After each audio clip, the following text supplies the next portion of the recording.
4000 বছর আগের কথা। বনি ইসরায়েলের একটি জনপদে একজন অত্যন্ত সৎ এবং জ্ঞানী দরবেশ বাস করতেন। ছোটবেলা থেকে তার একজনই বন্ধু ছিল, যে জন্ম থেকেই বোবা এবং এক পায়ে অক্ষম। অনেকদিন ধরে তাদের দেখা হয়নি। একদিন দরবেশের খুব ইচ্ছে হলো তিনি বন্ধুর সঙ্গে দেখা করতে যাবেন। পরের দিন তিনি পায়ে হেঁটে বন্ধুর গ্রামের দিকে যাত্রা করলেন। গ্রামটি ছিল অনেক দূরে এবং মাঝে অনেক ছোট ছোট গ্রামও পড়ছিল। দরবেশ আপন মনে হেঁটে চলেছেন। হঠাৎ রাস্তার মাঝে তার সাথে এক অপরিচিত লোকের দেখা হলো। লোকটি দরবেশের সাথে হাঁটতে শুরু করলো। দরবেশ ভাবলেন, এটা তো খুব ভালো হলো, কারোর সাথে থাকলে পথ তাড়াতাড়ি পার হয়ে যাবে। হাঁটতে হাঁটতে দরবেশ লোকটির নাম জিজ্ঞেস করলেন। লোকটি তার নাম বলল, কাবিজ। দরবেশের কাছে নামটি কিছুটা অদ্ভুত লাগলো। তিনি ভাবলেন, এ কেমন নাম, কিন্তু তিনি আর বেশি কিছু জিজ্ঞেস করার প্রয়োজন মনে করলেন না। তারা দুজন একসাথে হাঁটছিলেন। পথে একটি গ্রাম এলে অপরিচিত লোকটি দরবেশকে বলল, আপনি এগিয়ে চলুন, আমাকে এই গ্রামে একজনকে একটি বার্তা দিতে হবে, আমি আপনার সঙ্গে একটু পরে দেখা করছি। দরবেশ বললেন, ঠিক আছে, এবং তিনি এগিয়ে গেলেন। ঠিক তখনই গ্রামে খবর ছড়িয়ে পড়ল যে একটি ষাঁড় এক ব্যক্তিকে মেরে ফেলেছে। লোকটি মারা যাওয়ার কিছুক্ষণ পরেই সেই অপরিচিত লোকটি আবার দরবেশের সঙ্গে এসে যোগ দিল। এরপর তারা হাঁটতে হাঁটতে আরেকটি গ্রামের বাইরে পৌঁছলেন। সেখানে একটি ছোট কাফেলা তৈরি হয়েছিল। সেখানে থাকার ব্যবস্থাও বেশ ভালো লাগছিল। দরবেশের বন্ধুর গ্রাম তখনও সেখান থেকে অনেক দূরে ছিল এবং সন্ধ্যাও হয়ে আসছিল। দরবেশ অপরিচিত লোকটিকে বললেন, রাত হচ্ছে, সারাদিন হাঁটাহাঁটি করে খুব ক্লান্তি এসেছে আর খিদেও পেয়েছে, তাই আমরা এখানেই খাওয়া দাওয়া করে বিশ্রাম নিই, সকালে আরাম করে আবার যাত্রা শুরু করব। অপরিচিত লোকটি বলল, ঠিক আছে, এই গ্রামে একজনকে কিছু জরুরি জিনিস দিতে হবে, আপনি খেয়ে নিন আর বিশ্রাম করুন, আমি পরে এসে খাবো। এই বলে সে সেখান থেকে চলে গেল। তার যাওয়ার কিছুক্ষণ পর ওই গ্রামে ধোঁয়া উঠতে দেখা গেল এবং দেখতে দেখতে পুরো গ্রামটিতে আগুন লেগে গেল। দরবেশ অবাক হয়ে ভাবলেন যে এই লোকটি যেখানেই যায় সেখানেই কোনো না কোনো ধরনের ক্ষতি হয়, নিশ্চয়ই কোনো গোলমাল আছে। কিন্তু দরবেশ রাতে অপরিচিত লোকটির কাছে এ বিষয়ে কোনো কথা বললেন না। সকালে তারা দুজনেই আবার তাদের গন্তব্যের দিকে চলতে লাগলেন। কিছুটা দূরে গিয়ে আরও একটি গ্রাম এলো। অপরিচিত লোকটি আবার দরবেশকে বলল, আপনি এগিয়ে চলুন, এই গ্রামেও আমার কিছু জরুরি কাজ আছে, কাজ শেষ করে আমি আপনার সাথে দেখা করব। এই বলে অপরিচিত লোকটি চলে যেতে লাগলো। কিন্তু এবার দরবেশ এগিয়ে না গিয়ে সেখানেই দাঁড়িয়ে সেই অপরিচিত লোকটিকে দেখতে লাগলেন যে সে কোথায় যায় এবং কি করে। তখনই মানুষের চিৎকার শোনা গেল যে একটি ষাঁড় এক ব্যক্তিকে কামড়েছে এবং সে মারা গেছে। ঠিক সেই সময় অপরিচিত লোকটি আবার দরবেশের সঙ্গে এসে যোগ দিল। সামলাতে পারলেন না এবং লোকটিকে জিজ্ঞেস করলেন, আপনি যেখানেই যান সেখানেই কোনো না কোনো ধরনের ক্ষতি হয়, আপনি কি আমাকে বলতে পারেন কেন এমনটা হয়? সে জবাব দিল, দরবেশজি, আমি আপনাকে একজন খুব বড় জ্ঞানী ব্যক্তি ভেবেছিলাম, তাই আমি আপনার সঙ্গে হাঁটছিলাম, কারণ জ্ঞানী মানুষের সঙ্গ খুব ভালো হয়, কিন্তু আপনি এখনো বুঝতে পারেননি আমি কে। দরবেশ বললেন, আমি তো বুঝেছি, কিন্তু আমার মনে কিছুটা সন্দেহ আছে, যদি আপনি নিজে আপনার সম্পর্কে বলেন তাহলে আমার জন্য সহজ হবে। অপরিচিত লোকটি জবাব দিল, আমি মৃত্যুর ফেরেশতা এবং আল্লাহর আদেশে আমি সেই সব মানুষের প্রাণ নিই যাদের আয়ু শেষ হয়ে গেছে। দরবেশের মনে আগে থেকেই সন্দেহ ছিল, তবু মৃত্যুর ফেরেশতার মুখ থেকে এই কথা শুনে তিনি ভয় পেয়ে গেলেন। তবুও সাহস করে জিজ্ঞেস করলেন, যদি সত্যি আপনি মৃত্যুর ফেরেশতা হন তাহলে বলুন, পরের মৃত্যু কার? মৃত্যুর ফেরেশতা বললেন, পরের মৃত্যু তোমার সেই বন্ধুর যার সাথে তুমি দেখা করতে যাচ্ছ, এবং তার মৃত্যুর কারণ হবেন আপনি নিজেই। এই কথা শুনে দরবেশ ভয় পেয়ে গেলেন এবং চিন্তায় পড়ে গেলেন যে যদি ইনি সত্যি মৃত্যুর ফেরেশতা হন তাহলে তার কথাও সত্যি হবে, আর তার কারণে তার ছোটবেলার সবচেয়ে কাছের বন্ধুর মৃত্যু হবে। তাই এর চেয়ে ভালো হবে যে তিনি তার বন্ধুর সঙ্গে দেখা করতে না যান, অন্ততপক্ষে তিনি তার মৃত্যুর কারণ হবেন না। মৃত্যুর ফেরেশতা বললেন, আপনি যা ভাবছেন আমি জানি, কিন্তু আপনার বন্ধুর সঙ্গে দেখা না করলে ভাগ্য বদলাবে না, আপনার বন্ধুর মৃত্যু নিশ্চিত এবং তা আগামী কয়েক মুহূর্তের মধ্যেই হবে। মৃত্যুর ফেরেশতার এমন কথা শুনে দরবেশ হতবাক হয়ে গেলেন যে মৃত্যুর ফেরেশতা তার মনের কথাও জেনে গেছেন, যেটা একজন সাধারণ মানুষের পক্ষে সম্ভব নয়। এখন দরবেশের বিশ্বাস হয়ে গেল যে ইনি সত্যি মৃত্যুর ফেরেশতা। তাই তিনি তার বন্ধুর মৃত্যুর কারণ না হওয়ার জন্য তখনই নিজের গ্রামের দিকে ফিরে যেতে শুরু করলেন। কিন্তু যেই তিনি ঘুরলেন, দেখলেন তার বন্ধু দ্রুত তার দিকেই আসছে। বন্ধুকে দেখে তিনি খুব খুশি দেখাচ্ছিলেন। তার বন্ধুর আশার গতি দেখে দরবেশের মনে হলো যেন সে অনেকক্ষণ ধরেই তার পিছুই আসছিল। কিন্তু সে ছোটবেলা থেকেই বোবা এবং এক পায়ে অক্ষম ছিল, তাই সে না তো দরবেশের কাছে পৌঁছতে পারছিল, না তো তাকে ডেকে থামাতে পারছিল। কিন্তু যেই সে দরবেশের কাছে পৌঁছলো, হঠাৎ তার মৃত্যু হলো।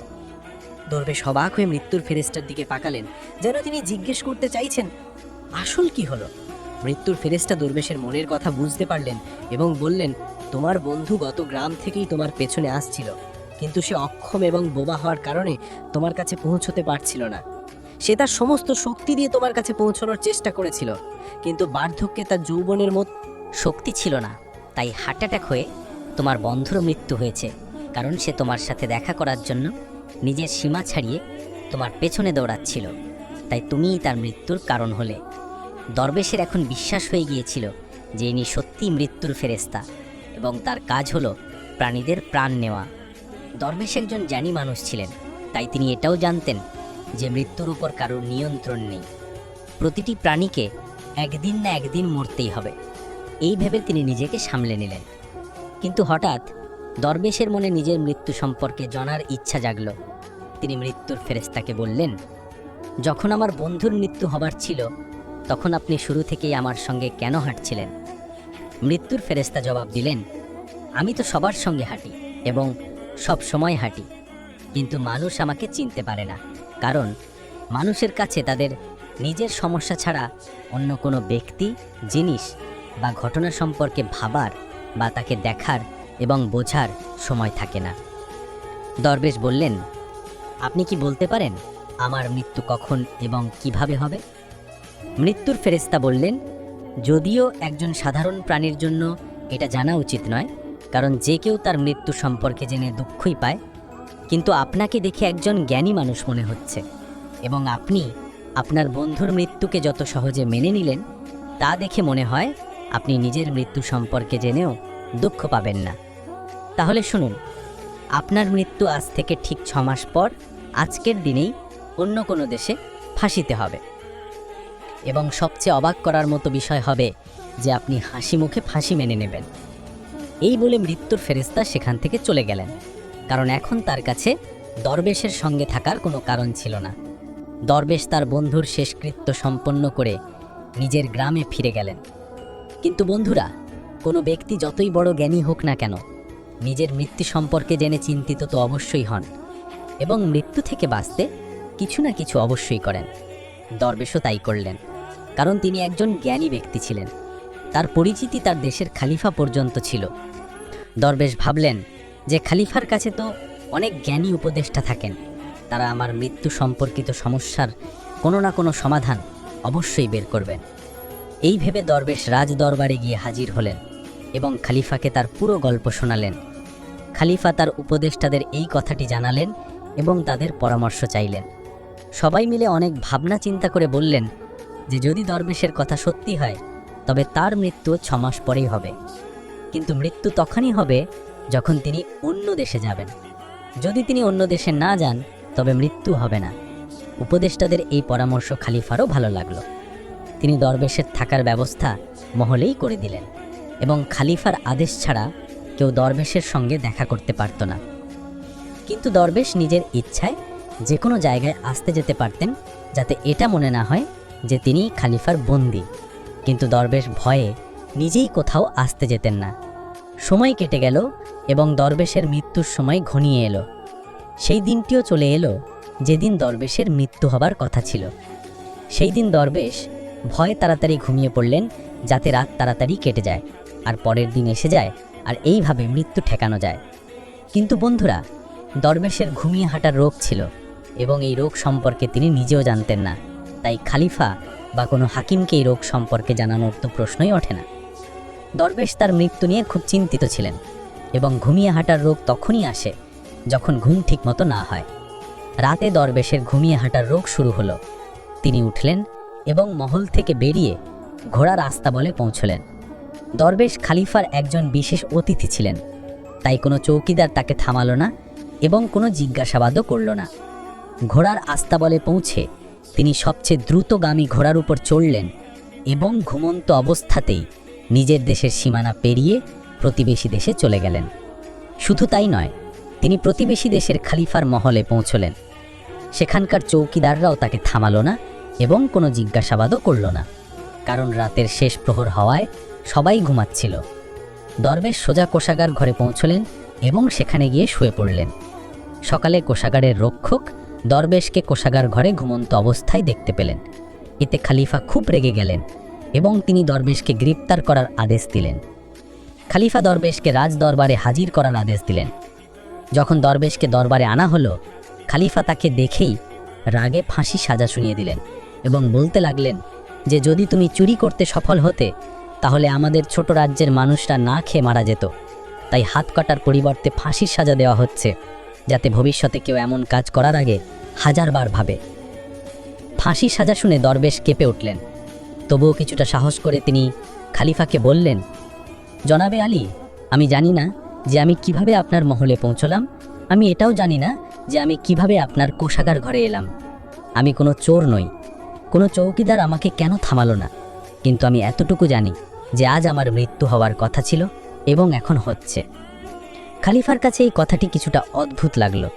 তিনি জিজ্ঞাসা করলেন, তুমি কিভাবে জানলে যে আজ তোমার মৃত্যু হবার কথা ছিল? তুমি কি বলতে চাইছো?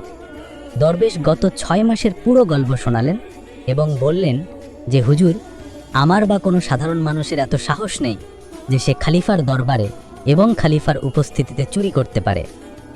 খলিফার কাছে দরবেশের কথায় কিছুটা সত্যতা দেখা গেল, কিন্তু তিনি ভাবলেন যে হয়তো এটা তিনি নিজের মৃত্যু থেকে বাঁচতে মৃত্যুর ফেরেশতা এবং নিজের মৃত্যুর ভবিষ্যৎবাণীর অজুহাত দেখাচ্ছেন। খলিফা বললেন যে যদি তোমার এই কথা সত্যি হয় এবং আজ তোমার মৃত্যুর দিন হয় যেমনটা মৃত্যুর ফেরেশতা বলেছিল, তাহলে আমি তোমার মৃত্যুর কারণ হব না। কিন্তু যদি এই কথা মিথ্যে হয় তাহলে আজ অবশ্যই তোমার মৃত্যুর দিন হবে। তিনি তখনই সিপাহীদের হাতে একটি চিঠি প্রতিবেশী দেশের খলিফার কাছে পাঠালেন এবং দরবেশের কথার সত্যতার প্রমাণ চাইলেন। সন্ধে পর্যন্ত সিপাহীরা ফিরে এলো এবং জানালো যে দরবেশ যা বলছেন তা সম্পূর্ণ সত্যি। প্রতিবেশী দেশের খলিফা দরবেশের থাকার সম্পূর্ণ ব্যবস্থা তার মহলেই করেছিলেন। গত 6 মাস ধরে দরবেশ তার অতিথি ছিলেন। গতকাল খলিফা শেষবারের মতো দরবেশের সঙ্গে আরামের ঘরে দেখা করেছিলেন এবং এরপরে তিনি এই দেশে কিভাবে পৌঁছলেন তার কোনো খবর নেই। তাই এই দেশের খলিফার মতে দরবেশকে ফাঁসি দেওয়া উচিত নয়। এখন খলিফার সামনে একটি নতুন সমস্যা সৃষ্টি হলো। তিনি কোনো তদন্ত ছাড়াই দরবেশকে ফাঁসির সাজা শুনিয়ে দিয়েছিলেন। যদি দরবেশকে ফাঁসি না দেওয়া হয় তাহলে খলিফার কথার অপমান হয়, এবং যদি সাজা কার্যকর করা হয় তাহলে দরবেশের নির্দোষ মৃত্যু হবে। খলিফা তার উপদেষ্টাদের কাছে এই বিষয়ে পরামর্শ চাইলেন। উপদেষ্টারা বললেন, হুজুর, দরবেশকে কাঁচা সুতো দিয়ে ফাঁসি দিন। এইভাবে আপনার দেওয়া আদেশের সম্মানও রক্ষা হবে এবং কাঁচা সুতো দরবেশকে ফাঁসি দেবে না, তার জীবন বেঁচে যাবে। খলিফার এই পরামর্শটি ভালো লাগলো। তিনি আদেশ দিলেন যে দরবেশের জন্য কাঁচা সুতোর ফাঁস তৈরি করা হোক। দরবেশকে ফাঁসি দেওয়ার প্রস্তুতি শুরু হলো। সবাই খুশি হয়ে দেখছিলেন যে না তো দরবেশ মরবেন আর না তো খলিফার প্রতিশ্রুতি মিথ্যা হবে। দরবেশেরও বিশ্বাস ছিল যে কাঁচা সুতোয় তার মৃত্যু হতে পারে না, তাই তিনি হাসি মুখে ফাঁসির মঞ্চে চড়তে রাজি ছিলেন, যেমনটা মৃত্যুর ফেরেশতা বলেছিলেন। কিন্তু যেই দরবেশকে ফাঁসি দেওয়া হলো, কাঁচা সুতোটি ছিঁড়ে গেল। কিন্তু ছিঁড়ে যাওয়ার আগে সে তার কাজ করে দিয়েছিল। দরবেশের গলার হক কাঁচা সুতোয় কেটে গিয়েছিল। দরবেশ মাটিতে পড়লেন এবং ছটপট করতে লাগলেন। প্রতিটি শ্বাসের সাথে তার গলা থেকে রক্তের ফোয়ারা বের হচ্ছিল। দেখতে দেখতে দরবেশের শরীর পুরোপুরি নিশ্চল হয়ে গেল। সবাই অবাক ছিল যে এত দুর্বল একটি সুতো কিভাবে কারোর মৃত্যুর কারণ হতে পারে। কিন্তু ঘটনাটি ঘটে গেছে। ভাগ্য তার কাজ করে দিয়েছে। যা হওয়ার থাকে তা হয়েই থাকে। বন্ধুরা, এই গল্প থেকে আমরা এই শিক্ষা পাই যে আমরা যতই সতর্কতা অবলম্বন করি না কেন, যতই চেষ্টা করি না কেন, আমরা কখনো কোনো অবস্থাতেই ভাগ্যের লেখাকে মুছে দিতে পারি না। প্রতিটি ঘটনা এবং তার পুরো ধারাবাহিকতা আগে থেকেই নির্ধারিত থাকে। আমরা তাকে একটু এদিক ওদিক করতে পারি না। এই কারণেই ঈশ্বর আমাদের ভবিষ্যৎ জানার শক্তি দেননি, যাতে আমরা আমাদের জীবনকে আরও ভালোভাবে যাপন করতে পারি। এই কথাটি দরবেশের ক্ষেত্রেও সত্যি হয়। যদি দরবেশ মৃত্যুর ফেরেশতার কাছে নিজের মৃত্যুর সম্পর্কে না জিজ্ঞেস করতেন, তাহলে তিনি 6 মাস পর্যন্ত খলিফার মহলে ভয়ে ভয়ে বাঁচার পরিবর্তে আরো ভালোভাবে জীবন কাটাতে পারতেন। শুধুমাত্র একটি জিনিস ভাগ্যকে বদলানোর শক্তি রাখে, আর তা হলো দোয়া। বলা হয় যে দোয়া যদি আন্তরিকতা এবং